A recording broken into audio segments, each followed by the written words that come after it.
I 29M overheard my girlfriend laughing with her friends when he proposes. I will let him finish then laugh in his face. They told about how she'll brutally humiliate me after I propose. She had no idea I was sitting right behind her recording every word. I need to write this down before I lose my nerve. My hands are still shaking. Patricia, 27F, and I have been together for 3 years. We moved in together last year into my apartment, and I honestly thought we had something real. She has been dropping hints about marriage for months, showing me rings on Instagram, talking about venues her friends are getting engaged. I work in it consulting, making decent money, nothing crazy but enough for a nice life together. I was planning to propose next month. Had picked out a ring from Somerset Jewelers, about $3,000, which was a stretch for me, but she was worth it. Or so I thought. Yesterday morning, I was at Local Beans, our usual coffee spot. I go there to work sometimes because the Wi-Fi is better than our apartment, and honestly, it is nice to get out. Our place runs about $1,800 a month, and it is mostly my salary covering it, since Patricia works in marketing at a tech startup, and her pay is lower plus. She has student loans. I was in the back corner booth with my laptop and earbuds in. I had paused my music to take a call, and just hadn't started it again when I heard familiar laughter behind me. Patricia was there with her friends, Gladys and Mary. They sat at the table directly behind me and didn't notice me because of the tall booth divider. And I had my hood up. I was about to take out my earbuds and turn around when I heard what Gladys said next. "So you are really going through with it, the whole plan?" Patricia's voice. That laugh I knew so well, but it sounded different. Of course, Brent's so predictable. I checked his browser history last week. He has been looking at rings from that jeweler downtown. I froze. Every muscle in my body went rigid. "But 3 years, Patricia," Mary said quietly. "That is a long time to be with someone. The apartment's in his name. I have barely contributed anything since we moved in, and Jason's place is so much nicer. His condo has a view, plus that Tesla Jason, her coworker, the one she posts Instagram stories with sometimes, the one she said was just a friend." My hand moved slowly to my phone, started recording. My heart was pounding so hard I thought they might hear it. "What if he doesn't propose when you expect?" Gladys asked. "He will. I have been showing him that princess-cut ring all week. The man is completely whipped, and when he gets down on one knee at that Italian place, he loves. I will let him finish his whole speech. Then I will laugh in his face and tell him exactly what I think of him. Tell everyone what a boring basic loser he is. Jason already booked us flights to Cabo for the next day." They all laughed. I heard ice clinking in glasses. "You're so bad," Mary giggled. "What about all his friends?" "Most of them are his friends anyway. Jason's crowd is so much better. Better parties, better money, better everything. Brent's are nice, but come on. He still wears that Timex watch his dad gave him, like it is some treasure. It is 2025, and don't even get me started on his idea of a fancy restaurant. I should mention Patricia grew up with money. Her parents live in a gated community upstate, and she went to private schools. We don't see them much. Maybe on holidays because honestly they never approve of me. I always thought Patricia was different because she didn't care about that stuff. Guess I was wrong." I sat there for another 15 minutes while they kept talking. About Jason, about secret dates they had been on, about money Patricia had been stashing from our joint account. Every word made me angrier, but I kept recording. Got every single word. When they finally left, I watched through the window as they got in Patricia's car, still laughing. She had no idea what I had just heard. No idea I had recorded everything. I drove home but couldn't go inside yet. I sat in my car for over an hour trying to process it. 3 years. 3 years, and she had been planning this. Not just leaving me but humiliating me, making it entertainment for her friends. When Patricia came home that evening, I almost confronted her right there. The words were in my throat. But something stopped me. Maybe it was the way she kissed me and smiled. So casual. So I practiced. "How was your day, babe?" she asked. "Fine. You? Good. Had lunch with the girls? Oh, I was thinking maybe we should go to Bella's for our anniversary next week. That Italian place you love." Every word felt like a knife. But I smiled. "Sounds perfect. We should do something special there." That night I couldn't sleep. I laid there next to her listening to her breathe and kept playing the recording in my head. At 2 a.m. I got up and sat in the bathroom with my phone going through everything. Screenshots from her Instagram, locations she had tagged.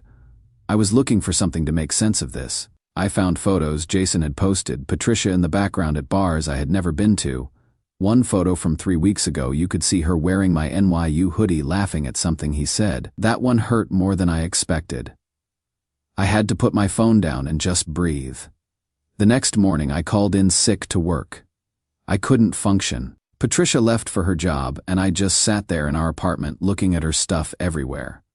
Her skincare products on the bathroom counter, her shoes by the door. 3 years of building a life together, and it was all a lie. But then the rage kicked in, cold and focused.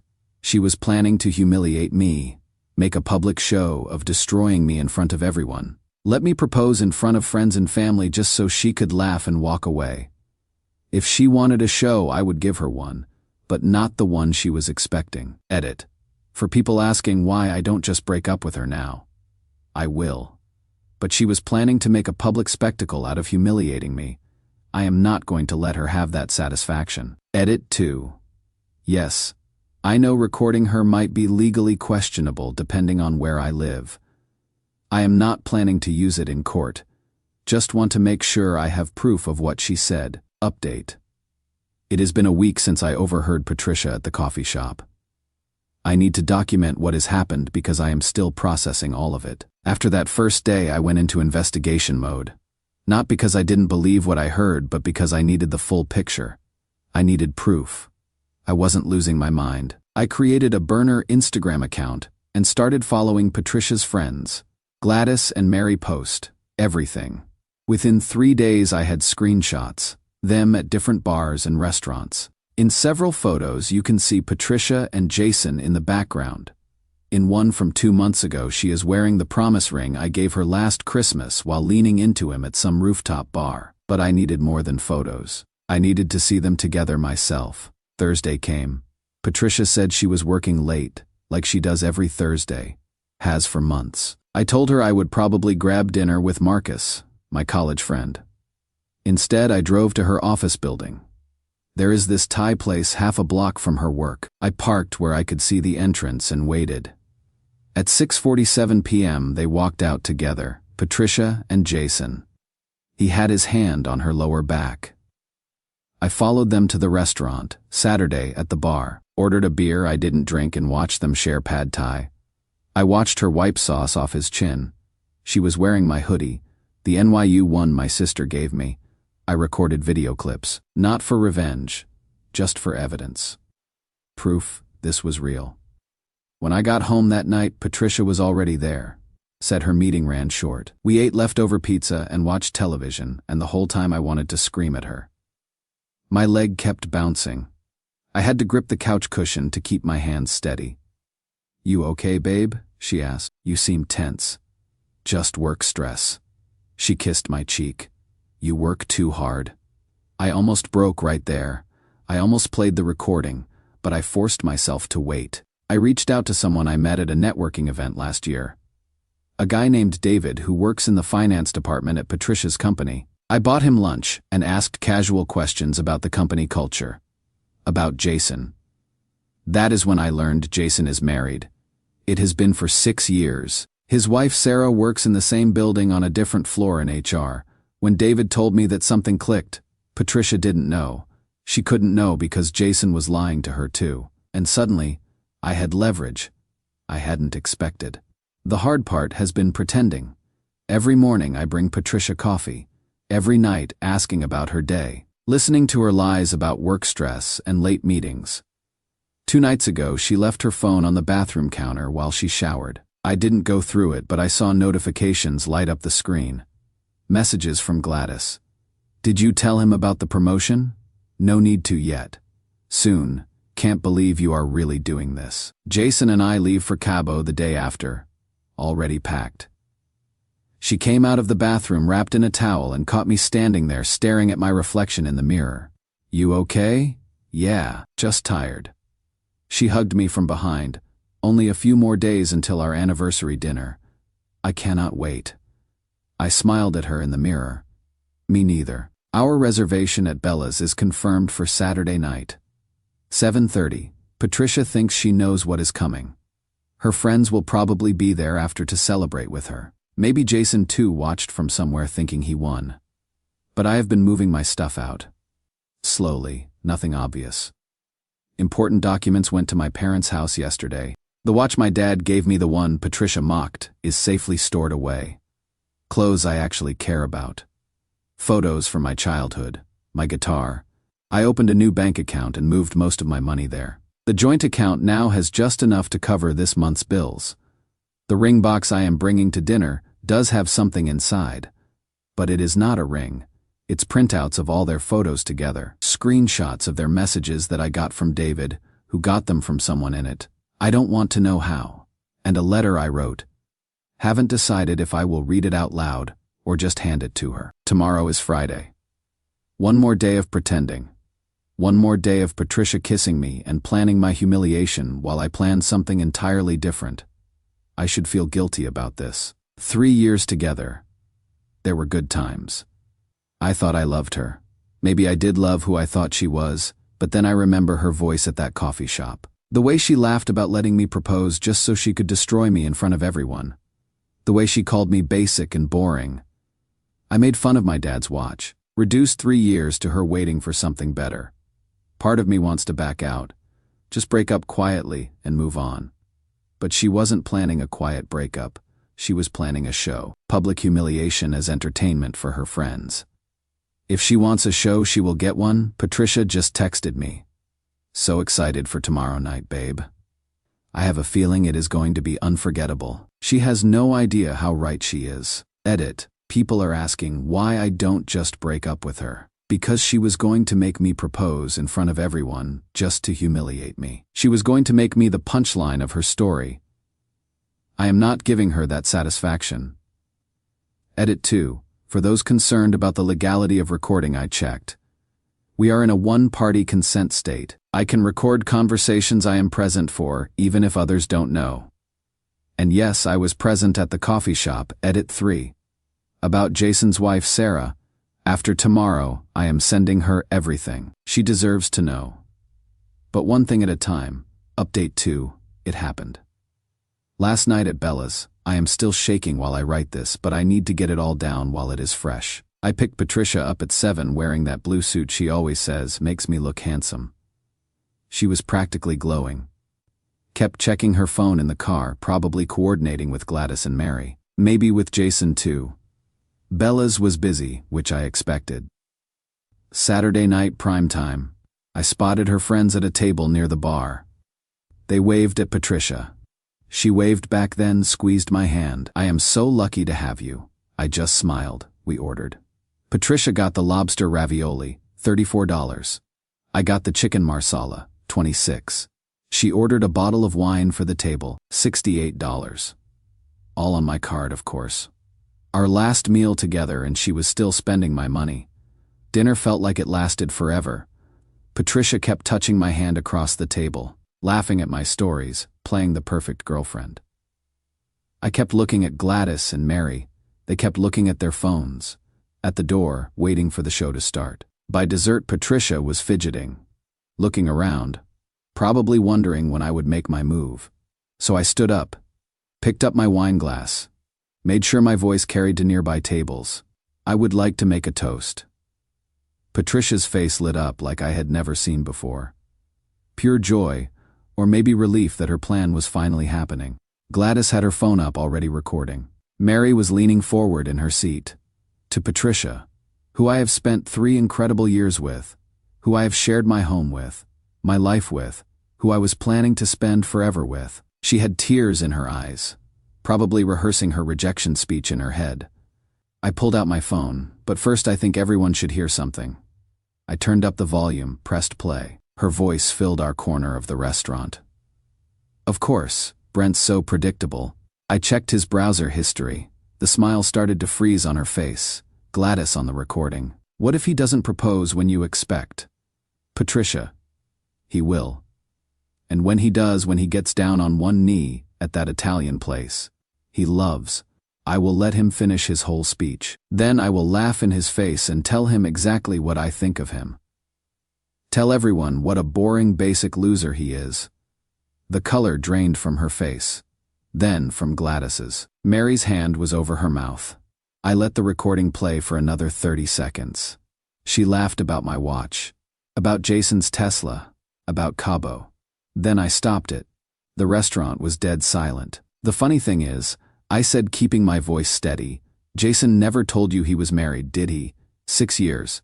His wife Sarah works in your building in HR actually. That is when Patricia stood up so fast her chair fell over. You recorded me? You spied on me? I was at the coffee shop first. You sat behind me and talked about humiliating me. I just decided to listen. She was shaking. You set this up. You manipulated everything. No, Patricia, you set this up. You planned to let me propose in front of everyone, just so you could destroy me. I just changed the script. Then something happened that I wasn't expecting. A woman appeared beside our table. Mid-30s, professional looking. Excuse me, I am Sarah, Jason's wife. Patricia went white. I got a very interesting email this afternoon, Sarah continued.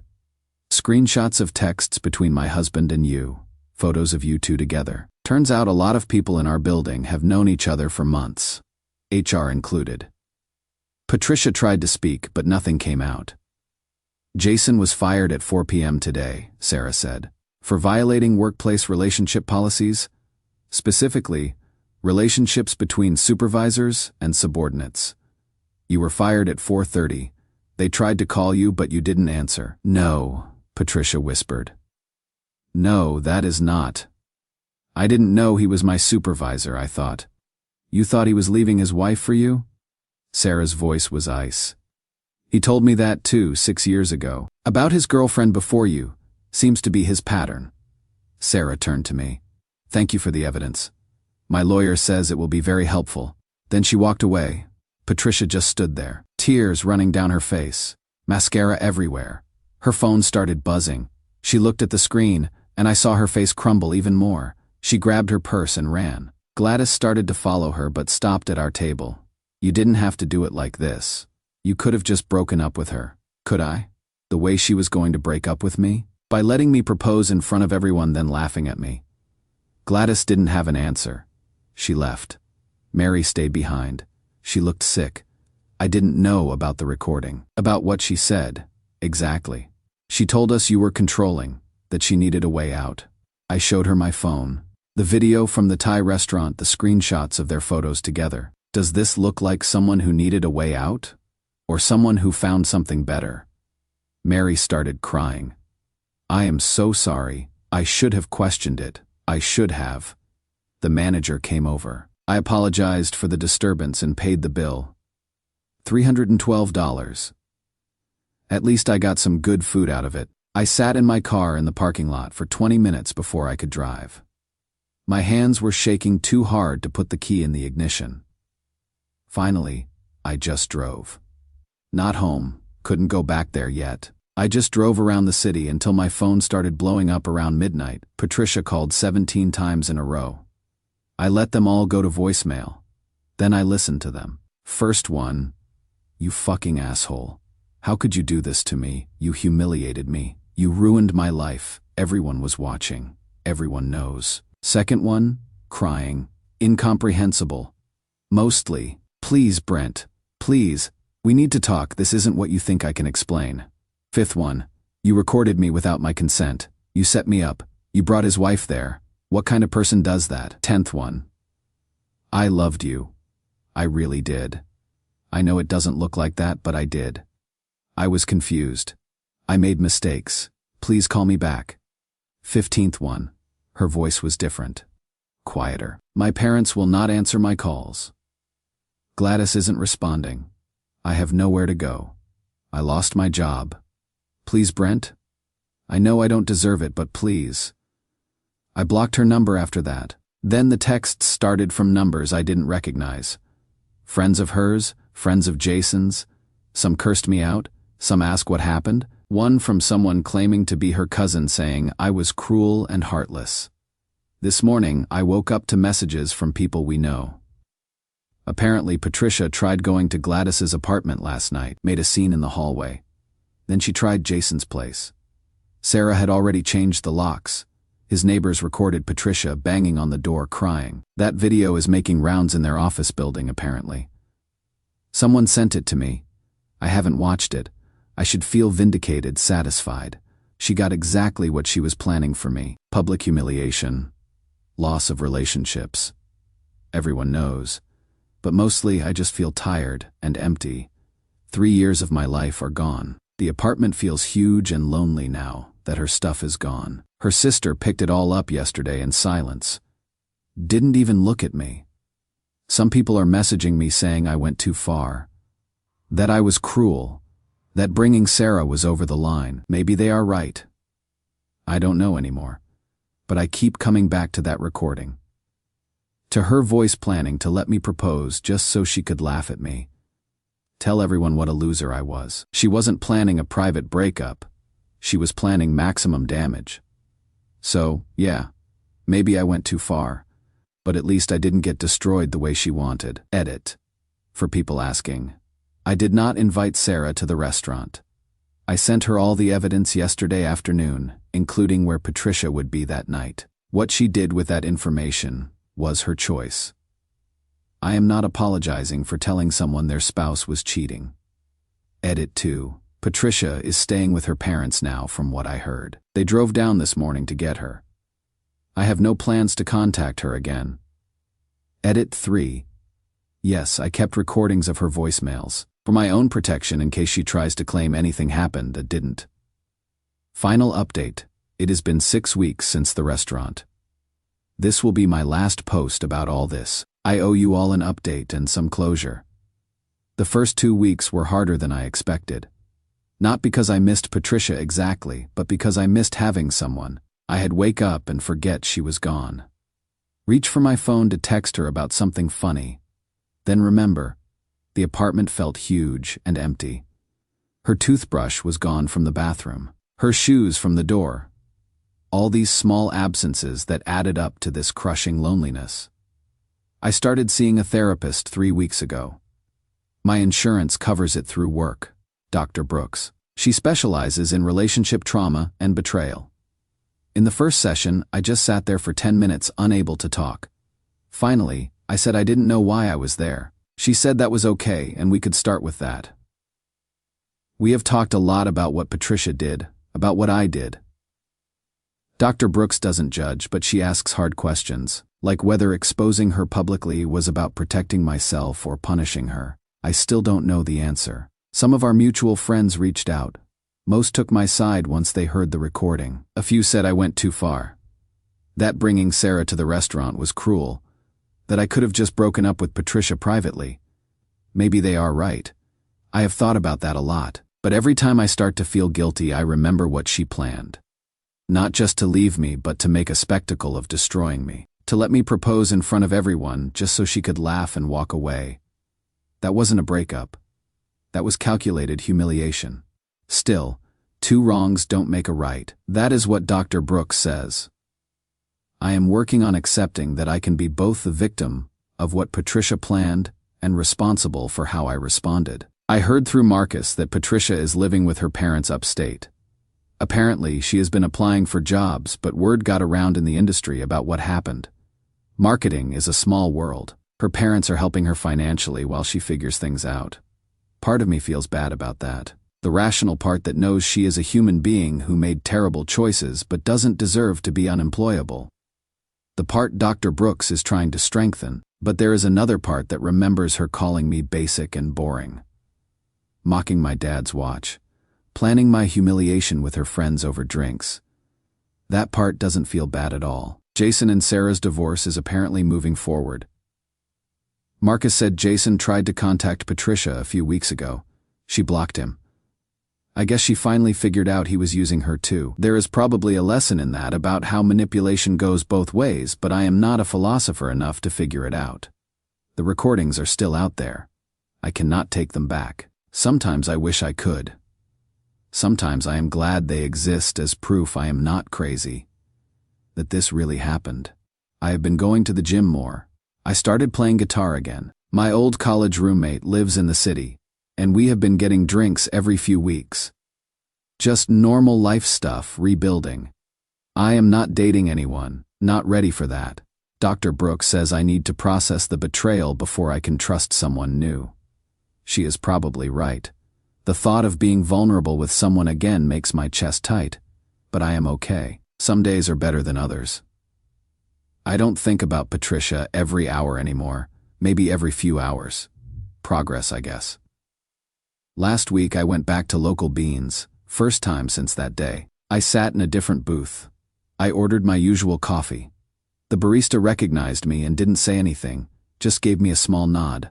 I appreciated that. I stayed for an hour working on my laptop and it felt almost normal. The thing about betrayal is it doesn't just end. You don't get closure and move on like flipping a switch. It lingers. You question everything. Every good memory gets re-examined through this new lens. Was she faking then too? Was any of it real? Dr. Brooks says maybe it was real for me, and that is what matters. That my feelings were genuine, even if Patricia's weren't. I am trying to believe that. I don't regret what I did. I will not lie and say I do. Patricia was going to hurt me as badly as she could, and I made sure she couldn't. That is survival, not cruelty. At least that is what I tell myself. But I do regret that it came to that. I regret not seeing the signs earlier. The way she talked about her ex's money, how she always wanted to go to expensive places, how she posted photos of us way less than I posted photos of her. Small things that added up to a person who saw me as a means to an end. Mostly I regret wasting 3 years on someone who thought so little of me. 3 years I could have spent with someone who actually valued me. Someone who wouldn't mock my dad's watch or call me basic or plan my public humiliation. So that is where I am, single, in therapy, going to the gym, playing guitar, living my life. It is not exciting. It is actually pretty boring by Patricia's standards. But it is mine, and it is real, and nobody is planning to destroy me. I am going to be okay. It is going to take time, but I will get there. One day at a time, like Dr. Brooks says.